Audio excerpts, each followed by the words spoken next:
आमदार राजेश पाडवी, माझ्या जीवनाचे प्रेरणास्थान माझी आई कलावती पाडवी यांच्या स्मरणार्थ मी माझ्या मतदारसंघातील सर्व वारकरी बांधव असतील, भजनी मंडळ असेल, यांना त्यांच्या हक्काचं शासनातर्फून राजश्री शाहू महाराज कलावंत सन्मान योजना जी आहे त्या माध्यमातून त्यांना ग्रामीण भागातील कलावंतांना देखील त्या ठिकाणी न्याय मिळाला पाहिजे, त्यांना शासनातर्फे जो काही मानधन दिलं जातं ते मिळालं पाहिजे। या कारणास्तव मी या ठिकाणी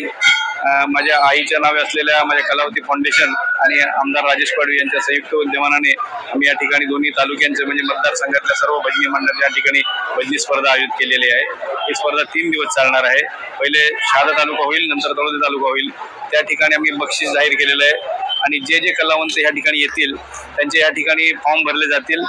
जेणेकरून त्यांना ही राजश्री शाहू महाराज कलावंत सन्मान योजना आहे ही आपण त्यांना देऊ शकू। कारण हे कलावंत स्थानिक कलावंत हे मला असं वाटतं की दुर्लक्षित झालेले, त्यांच्याकडे कोणीही लक्ष दिलेलं नाही, म्हणून त्यांना त्यांच्या हक्काचं मानधन मिळालं पाहिजे या उद्देशाने आपण ही स्पर्धा आयोजित केली। या स्पर्धेच्या माध्यमातून ज्या ज्या भजनी मंडळाने या ठिकाणी सहभाग नोंदवलेला आहे त्यांचं या ठिकाणी आपण सन्मान करू, ते भजन गातील, त्यांना बक्षीस देखील देऊ आणि जे जे भजनी मंडळ या ठिकाणी येतील त्या सर्व कलावंतांचे आपण या ठिकाणी जे काही शासनाचे जे काही फॉर्म आहेत ते आपण या ठिकाणी भरून घेऊ आणि कलावती पाडवी फाउंडेशन आणि माझ्या माध्यमातून हे सांस्कृतिक विभाग महाराष्ट्र शासन यांच्या मार्फतीने आपण मंजूर करून देऊ आणि जी काही शासनाचे जे मानधन ह्या स्थानिक कलावंतांना आहे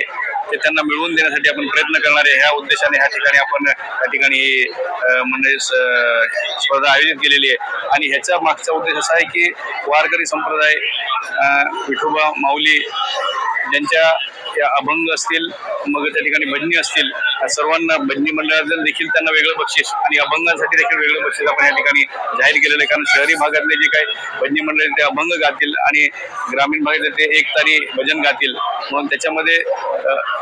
आपण 2 विभागांनी केलेली आहे आणि दोघांना वेगवेगळं आपण बक्षीस या ठिकाणी देणार आहे। त्या माध्यमातून आपण ग्रामीण भागातील कलावंतांना त्या ठिकाणी संधी उपलब्ध करून दिलेली आहे। त्या माध्यमातून ह्या ठिकाणी सर्व भजनी मंडळ उपस्थित झालेले त्यांचं मी मनापासून माझ्यातर्फे, माझ्या कलावती फाउंडेशन तर्फे